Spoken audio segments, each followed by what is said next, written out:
Alright, you guys, so I just watched the drama Ashes of Love, and this is gonna be a really like ratchet Asian bitch review of it.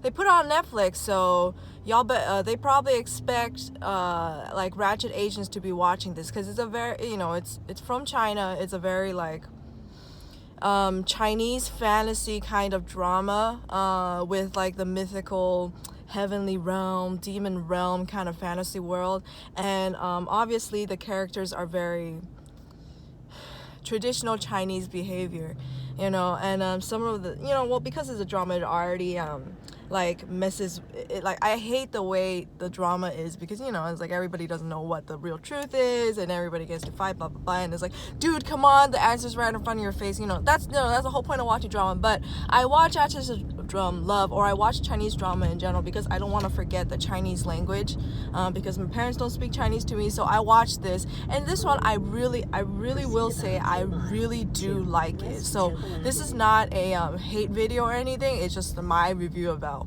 what I wished would have, or just like my comments. So the show started, it captured my attention right away, so that's a great start, because when I do watch like other Chinese dramas or Asian dramas, like the beginning is what really has to capture my attention, because if it's not good within like the first 2 episodes, I'm like, no, I'm not watching this, and then so it captured my attention right away. The main character, the girl, she's very cute. I loved her character because she was just so innocent, so aloof, doesn't know anything about the world, and let me say, the acting in this drama is actually pretty great. I actually looked into her. She was a child actor, and she did a great job of portraying what the character was, and it was just this adorable character who loves to eat. I think that's another reason why I was very attracted to it at first, because this drama was made in 2018, so it's like, it probably caught on to like the trending of mukbangs and foods and whatnot. So in the beginning, she was like, oh my god, all I want to do is eat and sleep. I'm like, yes girl, that is me. So I'm like, yes. So right away they introduced like kind of like the problem, like the conflicts and stuff. The main guy, he's a phoenix fire god, and then he was like getting his power or whatever, somebody tried to kill him, and instead of being where he needed to be, he fell into the realm where she resided, in the flower realm, that she was kept trapped because her mother was the previous flower god, but she doesn't know she is the daughter of the previous flower god. So he fell into her realm, and then she found him, and this is how it's kind of like a little bit like modern day traditional Chinese drama, is because it's a little more sexualized. It's not sexualized at all, actually, but some of the things surprised me, because when she found him, they mentioned that she didn't know how to distinguish between genders, because she was so like kept bottled up and innocent, that she just lived with a whole bunch of women. And then so she wanted to treat his wounds, and then she was like, oh, what's this thing under your stomach? Is this some kind of abnormal? It's his dick. She didn't know what a penis was. I was like, whoa, okay, like, because like usually when I watch Chinese drama, they never talk about that, because like anything sexual would be very taboo, and I was like, huh.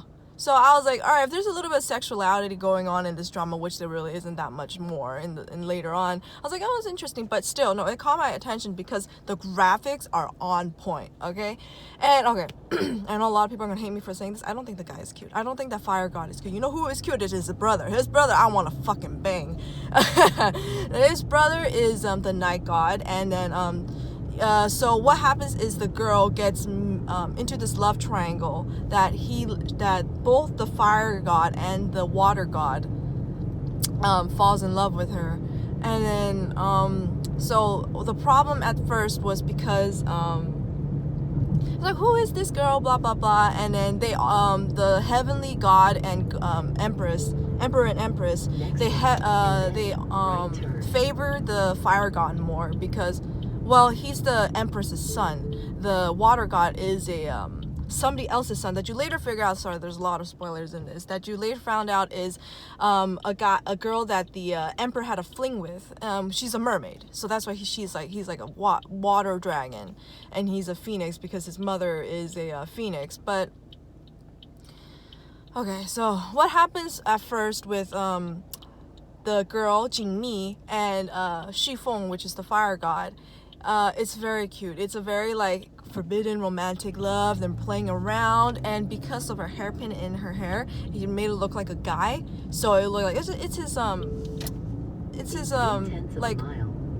it's his bitch. She was being his bitch, but like in a cute way. Like, oh, get me tea. Oh, do this for me. It was a very, very cute relationship. Very innocent. It was like a very innocent, like secretary kind of relationship, and she was just with him all the time. And a problem with I don't know why her mother did this, but a problem with Jingmi is she was given this pill that doesn't let her to feel love, and I'm just like, okay, all right, that's a big problem. And the flower people were sworn to secrecy, not to reveal her secrets, that she was the flower god's daughter. So that was kept secret. And then when that was exposed, the flower goddess was actually the emperor's like true lover. Like, he loved her so much, and because of this, obviously the empress is a fucking bitch, by the way. Like, you just want to fucking, like, no matter what happens to her, no matter what punishment she gets throughout, I did not get content with her, because that bitch is a bitch. I was like, oh my god, how much, like, even for the people she loved, it was like the wrong kind of love. Like, like, she pushed Sui Feng, the fire god, to be the emperor, and he didn't even want it. Like, he just wanted to live his life. But that's a whole nother thing, because it's like, well, you do kind of have like a duty to the people, and he was very, like, he was popular choice. Like, he interacted with people a lot. And the water god, he actually is the guardian of the night, so he didn't really interact with people, so he's always been very lonely. He's always been very lonely in his world. I think it's maybe because why I like him is because the ambiance he gives out, like the loneliness, kind of like, it's like very sexy to me. It's like, oh, it's like, you're alone all the time, let me be with you, I'll take care of you, don't worry. And he's always been loved by everyone. So Jingmi and Shifeng, they go on this they gradually get feelings, and in the beginning it's like, oh my god, I love you, but I don't want to admit I love you. And Jingmi's like, oh, I have this pill, I don't know if I love, what is this? And then she actually loved him so much that the pill that's supposed to keep her from loving starts to break. Especially, okay, so what happens is they have to go into the mortal world to live another life, and Shifeng went in with her, and that's what they really started developing, which I don't like. I didn't like that arc where they went in the mortal love, because it's basically the first part of their love all over again. The most important part during this transition was, first, she was revealed that she was the flower god, and I was like, whoa, everybody. I like this part because it was a little bit more fast-paced, and I didn't expect them to find out she was the flower god's daughter right away. I thought that was gonna be like the whole story, but no, there's actually like very different plots and twists during the drama that actually made it a little bit more fast-paced than other drama, which I really appreciated, because I have very little patience, and I only watch this, well, it's not I only watch, but I watch this mainly to learn Chinese. So it's like sometimes when they just talk on forever, I'm just like, dude, shut the fuck up. Anyway, sorry. So the most important part during this, when they were in the mortal, was one, the empress really wanted to try to kill her, and then a lot of like secrets revealed, background stories, and then she found out that the water god, not the emperor, was actually her father. And then what I feel really bad about her father is her father is in love with the flower goddess. They obviously had her as a kid, but the thing is, because she died, he was married to the other girl that was actually in their group. Like, he was like surrounded by these two pretty ladies all his life, and then he fell in love with the flower goddess, and then so he married the wind goddess, and the wind goddess, they never had sex. Like, it's like, this is how they describe it. It's like, I had a very business-like relationship with her, and we really oh god, we just kept our distance, and like, we like, it was just like two best friends. They never had like a sexual relationship. I just felt bad for the wind goddess, because the wind goddess is so nice. Like when she found out Jimmy was the flower goddess's daughter, she immediately treated her like a daughter herself because the flower goddess was like a sister to her. So that was so cute. Anyway, so after the mortal world, she came back from the mortal world. Renyu, which is the water god, he found out that he found out who his mom was. And dude, he is intense. Like he was like the soft-spoken, nice like dude, and then when he found out what happened to his mother, he just became enraged with like revenge and like I gotta avenge my mother, and like with this whole new ambition that I think this is why I found it sexy, is because I like this kind of like emotional drive. But maybe it's like as I related to me more, because that's what I feel all the time. Like I really want to do this.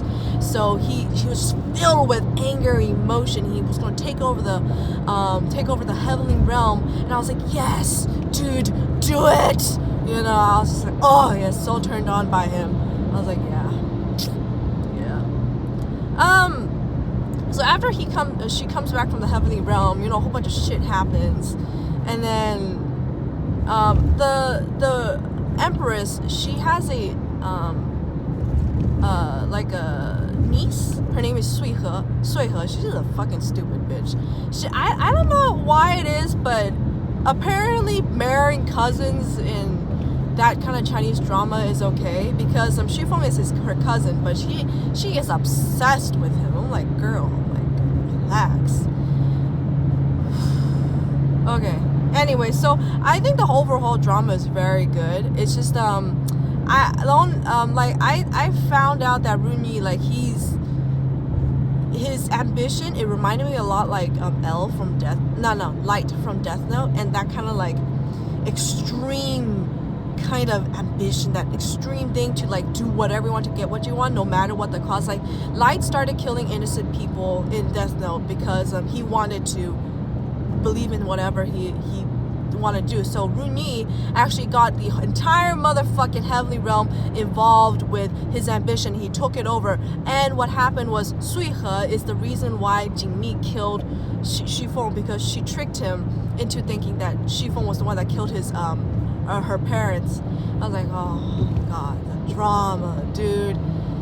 Oh my god. Okay, so Runyi actually eventually takes over the heavenly realm, which surprised me. I really thought it was going to be Shifeng, and Shifeng died, but then got reborn into the world by actually Jimmy helped a lot. And this is the part where I kind of felt a little bit like off. I kind of skipped a lot part of this, because this was dragging on for a little bit much, but it was great acting. It was a great like kind of contrast, because Jimmy lost so much of her innocence here in this arc, because she lost her spirit. She was just dead without Shifeng, and I was like, okay, I get it. It's like her love is lost, and then Runyi was like borderline keeping her like a prisoner. He was keeping her prisoner. Like he just wanted her all to himself. And then I at this point I'm just like, why though? For me, I'm just like, Jimmy, if like the emperor is allowed to have concubines and shit, I'm like, bitch, why can't you have them both? Why can't you just bang them both? Oh yeah, that's another thing. There was a sex scene in this drama. I didn't expect the sex string, it was very like cutely portrayed, because she's a flower and then he was a phoenix, and it was just like this animation of a phoenix going like flying into the sky with a whole bunch of fireworks and the flower blooming. Like, oh my god, like I guess it's like it's like she's losing her innocence and she's like learning to grow up, and they have sex, and then Runyi found out that they have sex, and then Runyi is like, bitch, I want some too. It's like, I feel bad. Anyway, so he revives, and then they get into this big argument, and then there's this goddess called Domu. It's like she reminds me of the Yoda of Ashes of Love, because she speaks in riddles all the time, but she is very intelligent. I think, when I listen to this, I think a lot of my morals and stuff comes from Chinese culture. I was raised in China by my grandparents when I was very young. Obviously, I turned ratchet because I started living in America. But here's a ratchet ass bitch. But no, my ideology lies in this Chinese culture where she's like, it's just make yourself a better person, be the best person you can be. And it was a very, very nice turnout at the end, because everybody got what they deserved except for Rooney. I think so the ending is very nice. It's actually a pretty nice ending. The demon princess, dude, I think because this is a more modern day, she actually became the demon lord. And it also very surprised me because a female ruler in Chinese culture is very like, but she became the demon lord. And I was like, yes, because that bitch is so like, like she just says what's on her mind. Like throughout the entire series, she was like, I'm gonna say whatever the fuck I want and do whatever the fuck I want. I was like, yes, girl, do your thing. Like you don't find those many in dramas. That's why I started to fall out of love with Jimmy, because she just kind of like said, like she was given the flower immortal position, she's giving the water immortal position, and she's still weak as fuck, and the demon princess just like, like fucking like her weapon is a demon whip, and I was like, that's so cool, she's all purple and I love purple, and she's like, it was good. It was a good drama. It was definitely a good drama. I still want to bang Rooney. Dude, I found out he played League of Legends, and then he came to Las Vegas not too long ago to be the All-Star, but I didn't watch Ashes of Love back then, so I was like, I could have fucking met him. Damn. But the funny thing is, all these actors, they're older than me. They fucking look young as fuck. I'm like, well, what happened to me? I'm Chinese too. I look old. I look older than 24. They look like they're 20 and they're like 30. Oh my god, Asians, man. But yeah, so the ending, it was Sui Feng is a really nice guy. I think throughout the entire drama, like he said, he was the only person that didn't scheme. He was very true to his heart. So the character I liked a lot, but I don't think he's cute. I think Rui is so much, what's his Chinese name? Luo Yunqi, something like that. He's super cute. Yeah. So right now I am in my head, I'm still fantasizing about this world in my head, and I really wish that they gave Rooney a better ending. Like Jimmy and this part I don't really agree with, because the fire god and Jimmy, they are the future fire goddess and the fire god, or it's supposed to be, but they choose to live in the mortal world instead. And then I'm like, it's cool that they live very happily ever after, but because you have so much power and you are like such a bloodline, you kind of have a duty to like be a leader. Like he doesn't want to be a leader or help rule the heavens because he just wanted to live with Jimmy. I'm like, that's a very selfish thing to do too. Like it was very selfish for both of them to get the whole like heavenly realm and demon realm involved just to save fucking Jimmy. But it's also selfish for him to like live seclusion and happily. Like even the demon princess, like the demon princess is happy and she has her child with her lover or whatever, but she's still ruling the demon world. She's making the demon world a better place and better reputation. I'm just like, I love her so much. She's just such a great leader kind of drive. So I really wish that at least Sui Feng and Jimmy would go back to the heavenly realm and kind of like stay there as immortals and kind of like guard the palace or whatever, and just like in their own little world. I get it. It's cute. And then there was a random twist, like so Sui He apparently was what's his name? Huo Yu, the snake's love, and I was like, that's so unnecessary. But in the end, somebody loves somebody else, and they all have like their own little like love side flings or whatever. And I was like, okay, all right, you don't want to miss everybody out. You don't want to give somebody. Everybody has a lover, and I was like, except for, well, I mean, yeah, I just feel bad for Rooney because he's just alone all the time. Like, like in the beginning, the heavenly palace was filled with people and immortals, and but when he took over, the heaven is so like lonely, and oh my god. But you gotta give it to him. He's got a lot of like self strive to get what he wants. I mean, like, to appease his mother, he ripped out his own dragon horns and his own dragon scales. It kept growing back. He just kept doing it over and over again. I'm like, wow, that's some hardcore masochism right there, and that turns me on. I'd still fucking I'd rather, like, why don't Jimmy just fucking bang them both and make them happy?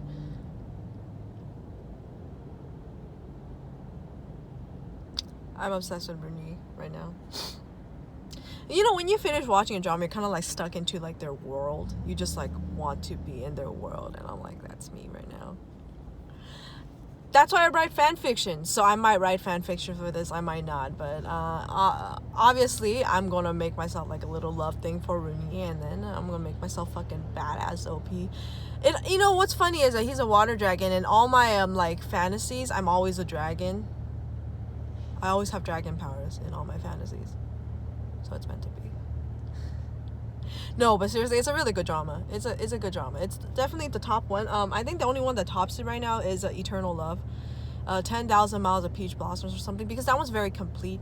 If I can't really like picture myself into the drama, like really like portray myself, is because they very completed it. But for Ashes of Love, I can like put myself in there and fill like the gaps and like you know, like some missing parts, and like make my own fantasy of it. So if you guys want to watch it, go watch it. It's pretty good. And West 8th Street. the graphics are so amazing. This makes me want to go to China. Yeah, I love it. Any of you other Rooney fans, let me know in the comments below. Hope you enjoy this. This is a very random blurb. I'm just talking in the car. It was fun. Anyway, guys, thanks for watching. Like and subscribe, enjoyed it, and I'll see you next time. Bye bye.